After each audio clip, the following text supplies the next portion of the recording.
Hey, salut tout le monde, j'espère que vous allez bien. On se retrouve aujourd'hui pour une nouvelle vidéo qui sera une vidéo les sorties livresques du mois d'octobre.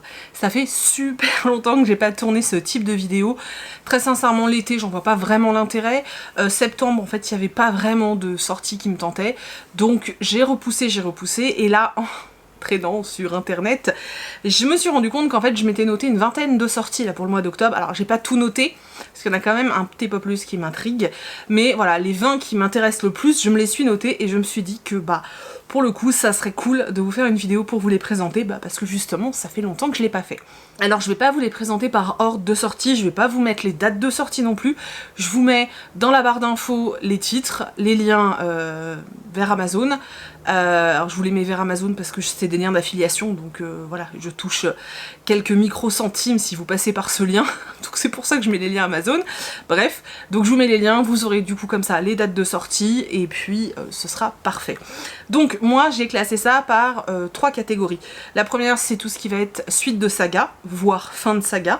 La deuxième catégorie c'est tout ce qui va être début de saga ou one shot, et la troisième catégorie ce sont les romances de Noël. Oui, parce que dès le 15 octobre à peu près, les premières romances de Noël sortent. Alors pas toutes, hein, il y en aura beaucoup plus après, mais les premières vont sortir, notamment chez Harlequin, il va y en avoir 3.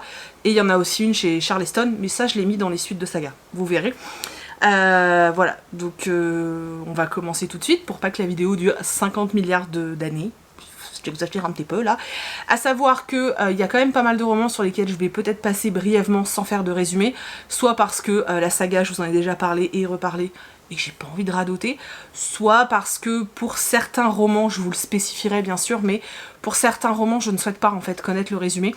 Donc voilà, je l'ai pas lu juste pour vous quoi, je suis honnête. Donc on commence cette vidéo avec la sortie d'un très grand album qui va être très grand comme ça, qui sort aux éditions Margot, qui s'appelle Fantastique catalogue des dragons et autres créatures. Alors les auteurs c'est Étienne Friès et Laurent Kubler, j'espère que j'écorche pas, donc chez Margot Éditions. Ils avaient déjà fait un roman comme ça avec les loups, enfin un album comme ça avec les loups. J'ai pas celui avec les loups, mais faudrait que je me le procure, mais je vais recevoir celui-ci, donc je vous en parle. Il a l'air juste dingue, s'il est aussi bien que celui des loups, ça va être une tuerie intersidérale. Je vous le montrerai mieux, alors je vous ai mis la couve, mais je vous le montrerai mieux quand je l'aurai reçu. Je vous ferai vraiment plein de plans et tout pour que vous puissiez admirer, parce que voilà, je sais que ça va être juste dingue et j'attends avec très forte impatience de recevoir cet ouvrage. Ensuite, on a le nouveau Donato Carisi qui sort chez Calman Lévy Noir, il me semble, qui s'appelle Le jeu du chuchoteur. Donc là, c'est un thriller, hein, donc voilà, je sais pas s'il faut avoir lu les autres tomes avant. Bon, moi je les ai lus, donc ça pose pas vraiment de problème. Mais je pense quand même qu'il y a une espèce de continuité. Là, dans celui-ci, les meurtres vont être faits autour d'un jeu vidéo. Donc j'aime beaucoup, mais vraiment j'aime beaucoup l'idée. Et j'espère, de toute façon j'ai toute confiance en Donato Carisi. Je sais pas pourquoi je dis que j'espère, mais si, j'espère un petit peu quand même que ce sera à la hauteur de mes attentes. En tout cas, j'ai vraiment super hâte de découvrir ce nouveau roman de l'auteur.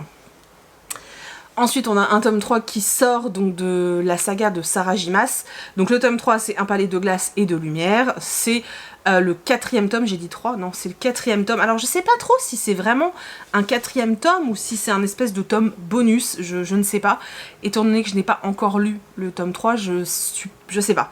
Quoi qu'il en soit, je le voulais, je sais qu'il va arriver, donc je vais lire le 3. Quand j'aurai vidé mes cartons, je lirai le tome 3 et je vous en reparlerai à ce moment-là, mais vous savez que c'est une saga que j'adore. Ensuite, on a le tome 2 de Nevermoor de Jessica Townsend qui sort donc chez Pocket Jeunesse. J'ai eu un énorme coup de cœur pour le tome 1, je vous l'avais dit, j'ai adoré. Enfin, un livre jeunesse à la hauteur de tout ce que j'aime, c'était juste génial. Et sincèrement, je suis tellement heureuse que le tome 2 arrive, que limite, je me pose la question à savoir si je ne vais pas relire le tome 1 avant. Je ne sais pas.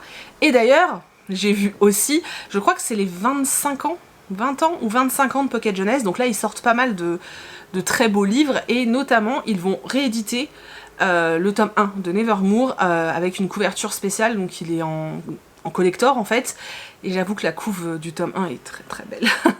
Mais je l'ai déjà, donc je vais pas le racheter, mais franchement la couve en collector est très belle. Voilà, je dis ça, je dis rien. Ensuite, on a le tome 3 de la boîte à musique donc, qui sort chez Delcourt, donc de JJ et Carbone. Donc qui sort, voilà, qui sort là ce mois-ci, enfin au mois d'octobre. C'est une BD que j'aime énormément, les dessins sont à tomber par terre, le travail est juste incroyable, l'histoire est super. Et voilà, j'ai vraiment hâte d'avoir ce tome 3 entre les mains, j'avoue. Ouais, j'ai super hâte, tout simplement. Ensuite, le fameux livre de Noël que j'ai mis quand même dans les sagas puisque c'est un tome 2. Alors je sais pas si c'est vraiment une suite ou si c'est un tome compagnon, j'avoue que je sais pas trop. Donc il s'agit du nouveau roman de Clarisse Sabart qui s'appelle La vie a plus d'imagination que nous, donc qui est la suite de sa romance de Noël de l'année dernière, enfin suite ou roman compagnon, je ne sais pas trop. Et franchement j'ai hâte, j'avais beaucoup aimé sa romance de Noël et du coup ouais j'ai vraiment hâte, c'était vraiment chouette comme univers et j'ai bien envie de retourner dans ce petit village, retrouver les personnages, retrouver cette famille et ouais franchement j'ai vraiment très envie et j'ai pas lu le résumé mais j'aurais pu, hein, peut-être que je saurais de quel personnage on parle. En tout cas j'avais adoré me retrouver là-bas avec eux et j'ai hâte d'y retourner donc voilà, vous pouvez être sûr qu'il va rejoindre ma palle et vous pouvez être sûr qu'il sera lu. Alors en fait c'est compliqué ce genre de livre parce que quand je les ai entre les mains j'ai envie de les dévorer tout de suite et en même temps je sais que pour être dans l'ambiance il faut attendre d'être en hiver, quoique vu là où je vis peut-être qu'il n'y a pas vraiment d'hiver en fait. Et le dernier que j'ai mis dans la suite de saga qui est très certainement le roman que j'attends le plus ce mois-ci, mais vraiment, hein, il s'agit de 100 de Johanna Gustafsson, donc c'est le tome 3 hein, de Bloc 46. Je ne me souviens plus du tome 2, c'est une catastrophe, enfin du titre, et Mort, voilà, c'était Bloc 46, Mort, et là c'est 100, donc de Johanna Gustafsson, ce sont des thrillers, je suis totalement red dingue de cette saga, mais quand je vous dis red dingue, c'est red dingue de cette saga, et j'attendais ce tome 3 avec une impatience... Voilà, donc autant vous dire que quand il va arriver à la maison, je lâche tout en fait, hein, voilà, je lâche tout et j'y vais. Du coup, maintenant on va passer à tout ce qui est soit début de saga, soit one shot, etc. qui sortent en octobre. Donc j'ai très envie de découvrir le nouveau livre de Maxime Chatham qui s'appelle Une secte, qui va paraître chez Albin Michel. Beaucoup ont critiqué les derniers romans d'Albin Michel. Beaucoup ont critiqué les derniers romans de Maxime Chatham. Personnellement, j'avais bien aimé Le Signal, qui était plutôt une lecture agréable et assez chouette. Franchement, j'avais passé un bon moment. Je m'étais tapé une grosse barre de rire avec le passage de l'épouvantail qui se relève, mais je n'en pouvais plus. Vraiment, j'en avais mal au ventre. Alors que bon, c'est pas un livre humoristique, mais c'était tellement drôle. C'était énorme. Et voilà, mais c'est vrai que là je suis très curieuse de lire son nouveau en fait, et je tenterai le coup, donc voilà. Donc il s'appelle Une secte, et je crois qu'on parle des insectes qui pourraient communiquer entre eux, et on va avoir une enquête autour d'un meurtre et de l'enlèvement d'une femme, quelque chose comme ça. Alors il y en a certains, je crois que c'est Sève qui a dit ça, que du coup elle trouvait que ça ressemblait beaucoup aux fourmis de Weber. De Werber, pas Weber. La meuf elle pense à son barbecue en fait, c'est pour ça. Oui il fait beau, je vais m'installer dans une maison, je suis en mode je vais me faire un barbecue et du coup je pense à mon Weber, mais non, là on parle de Werber, l'auteur. Ensuite, il y a une sortie magnifique qui arrive au mois d'octobre, ça s'appelle Midi Pile, donc c'est de Rebecca d'Outremer, donc l'autrice, illustratrice qui a fait Jacominus, et là on est sur le même univers, et ça a l'air incroyable, alors ça coûte extrêmement cher. C'est, vous savez, ce genre d'ouvrage où il y a des trucs tout découpés, là, je sais que ça a un nom et j'arrive pas à retrouver depuis tout à l'heure.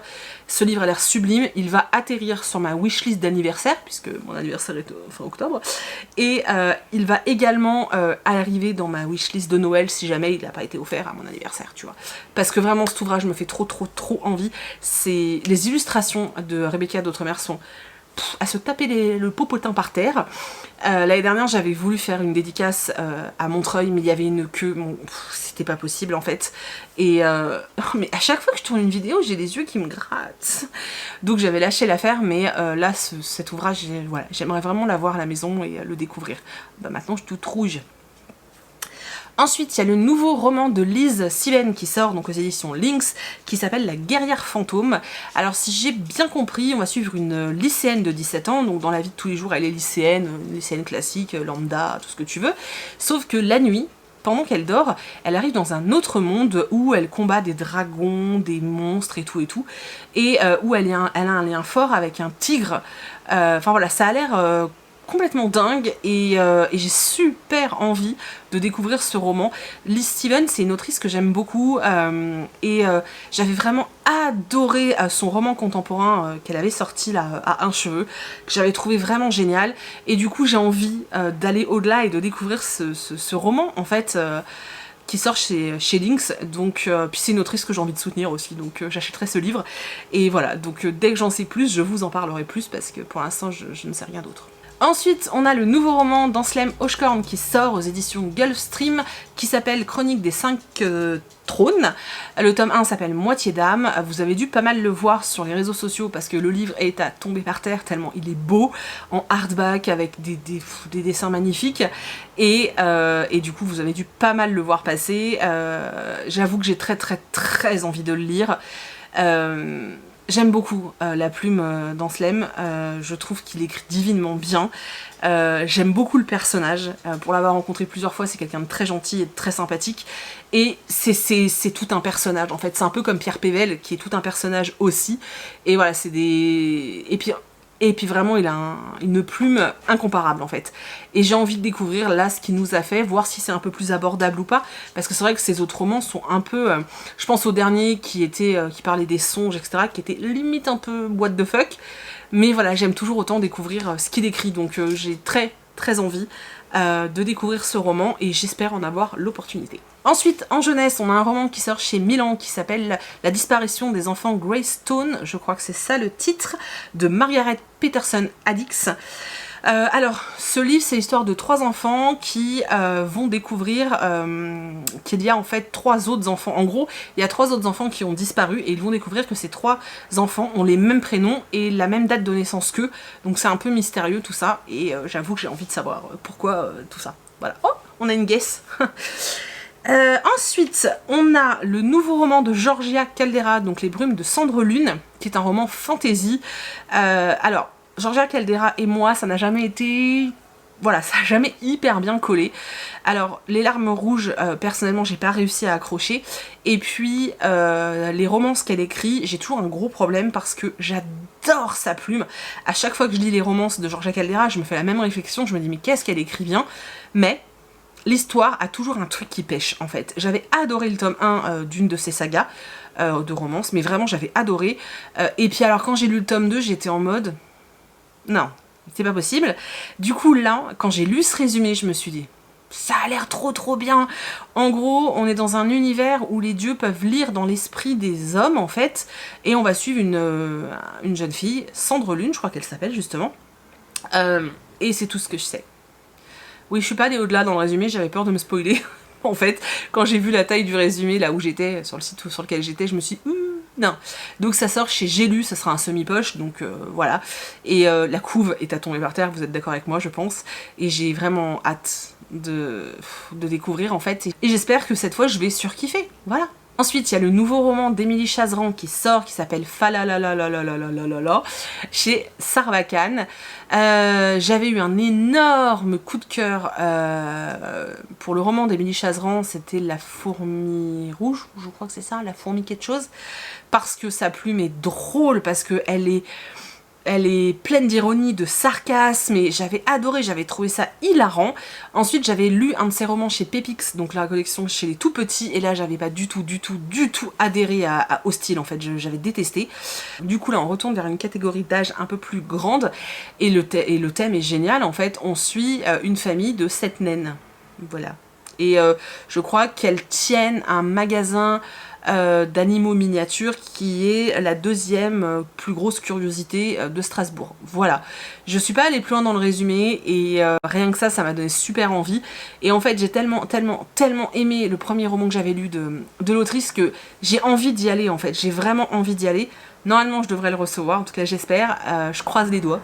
Voilà, et j'espère que je l'aimerai autant que La Fourmi Rouge. Ensuite, chez Pocket Jeunesse sort un roman qui a fait énormément de bruit à sa sortie en VO. J'avais même failli l'acheter à ce moment-là, et puis finalement je m'étais dit que de toute façon, si je l'achetais, il allait traîner dans la bibliothèque pendant des mois et des mois, voilà. Donc je l'ai pas fait, mais là il sort chez PKJ. Il s'agit de Les aventures d'un apprenti gentleman, donc écrit par Mackenzie Lee. Alors en gros dans cette histoire on suit un jeune homme qui s'appelle Matty, qui est héritier d'une grande entreprise, on va dire, d'une grande société et de beaucoup d'argent, qui passe son temps à jouer, à boire et à draguer. Il est censé en fait, après quelques mois en Europe, rentrer au pays pour reprendre les rênes de l'entreprise, sauf qu'il va se passer un truc en Europe qui fait qu'il va pas pouvoir partir et qu'il va se retrouver pourchassé par son père, d'après ce que j'ai compris. Je crois qu'il y a également une romance MM dans ce roman. Voilà, j'ai vu des gens qui l'avaient déjà lu, qui étaient déçus, d'autres qui ont adoré. En tout cas, la version en VO, enfin en anglais, a eu vachement de succès et moi ça m'intriguait énormément. Donc voilà, normalement PKJ doit me l'envoyer, donc j'espère pouvoir le découvrir assez rapidement pour pouvoir vous en parler parce que ça a l'air trop bien. L'autre livre dont je vais vous parler, c'est la deuxième sortie inratable pour moi ce mois-ci. Je vous ai dit, la première sortie inratable c'est 100 de Johanna Gustafsson et la deuxième sortie inratable c'est le nouveau roman de Jean-Laurent Del Socorro. Donc je suis fille de rage aux éditions ActuSF. En plus ils l'ont sorti dans la même édition que un autre roman qu'il avait écrit, donc qui est en hardback, qui est magnifique. Enfin voilà, j'ai déjà précommandé, hein, je suis complètement dingue. J'avais eu un énorme coup de cœur pour le roman Boudica du même auteur, pour différentes raisons. Premièrement, Jean-Laurent Del Socorro a une magnifique plume, il écrit superbement bien, vraiment.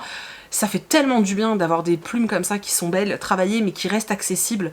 Parce que c'est vrai que parfois, dans les romans fantasy, ce qui me dérange, dans les romans fantasy français, je parle pas des traductions, mais dans les romans fantasy français, ce qui parfois peut me gêner, c'est que la plume est trop enlevée pour moi. Vous voyez, et du coup je suis tellement en focalisation, c'est pas français ce que je vous raconte, mais je focalise tellement sur la plume qu'en fait je vois plus l'histoire et je suis perdue, alors que là avec Jean-Laurent Del Socorro en fait j'arrive à apprécier les deux à la fois, c'est-à-dire que j'arrive à apprécier sa plume qui est sublime mais qui reste ultra fluide et je prends un pied pas possible avec ses histoires.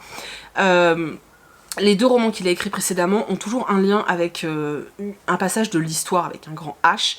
Boudica, c'était l'histoire d'une femme, c'était extraordinaire, si vous l'avez pas lu, je vous le conseille à 3000%. Et là, le nouveau va parler de l'Amérique au 19e siècle, donc la guerre de sécession avec le général Grant et tout. Le sujet est génial, je suis sûre qu'il va traiter ça divinement bien, donc voilà, vous êtes sûr qu'il y a 2 bouquins que j'achète ce mois-ci, enfin au mois d'octobre, c'est sûr. C'est 100 de Johanna Gustafsson et Je suis une fille de rage de Jean-Laurent Del Socorro. C'est vraiment les deux romans. Je ne passerai pas à côté, voilà, même si je n'achète rien d'autre, ce qui m'étonnerait, mais on sait jamais. Ces deux-là, vous êtes sûrs qu'ils rejoignent ma palle. Du coup, je vais vous parler des 3 derniers romans, c'est les 3 romances de Noël. Alors là, je vais pouvoir absolument rien vous en dire, à part le titre, l'autrice, la maison d'édition, c'est Harlequin pour les 3, et vous mettre la couve ici, tout simplement parce que j'ai pas lu les résumés, je ne lis jamais les résumés des romances de Noël, je les collectionne, c'est-à-dire que j'en ai plein la bibliothèque, je ne sais pas pourquoi, même quand je les ai pas aimés, je les garde, je sais pas, je les trouve beaux, pailletés, je me fatigue. Donc les 3 premières sont celles qui vont sortir là en octobre, on a Je te ferai aimer Noël de Caro M. Lynn, donc chez Harlequin. Ensuite on en a un deuxième, donc le roman de Juliette Bonté, alors je sais jamais si c'est Bonté ou Bonté on va dire. Elle en sort un tous les ans pour Noël et là il s'agit de Tu fais quoi pour Noël, je t'évite. Voilà. Et le dernier c'est L'amour est une question de malchance d'Alix Marin, donc voilà c'est les 3 romances de Noël qui sortent là, plus le roman de Clarisse Sabar hein, qui se passe aussi à Noël. Voilà, c'est les 3 que j'ai repérés pour le moment, mais je sais bien que d'autres vont arriver. Je pense que j'irai aussi zioter du côté de la VO, hein, forcément. J'attends avec forte impatience le roman de Jenny Colgan, en espérant qu'il y en ait bien un pour Noël, parce que franchement sinon je serais tellement déception que ce sera... voilà, vous allez me ramasser à la petite cuillère. Et j'attends aussi celui de Karen, puisque Karen Ponte en a écrit un. Donc voilà, il faut que j'arrête de faire ça, on dirait... le gars là dans les Simpsons. Bref, voilà. Donc voilà, voilà toutes les sorties que j'ai repérées. Je me suis fait une petite liste. Hein. Oui. N'hésitez pas à me dire ce que vous avez repéré pour le mois d'octobre, ce qui vous fait le plus envie. Dites-moi si je vous ai fait découvrir certaines sorties en fait. C'est vrai que je faisais plus cette vidéo aussi parce que beaucoup la font et que j'avais l'impression que c'était redondant et que du coup pour vous ça n'avait plus vraiment d'intérêt. Donc n'hésitez pas à me dire pour le coup si vous y découvrez quand même des choses et si ça vous intéresse. Voilà, je vous laisse aller regarder en barre d'infos si vous voulez avoir plus de résumés sur les bouquins. Et s'il vous plaît, pensez à lâcher un petit pouce vers le haut. Ça fait toujours du bien.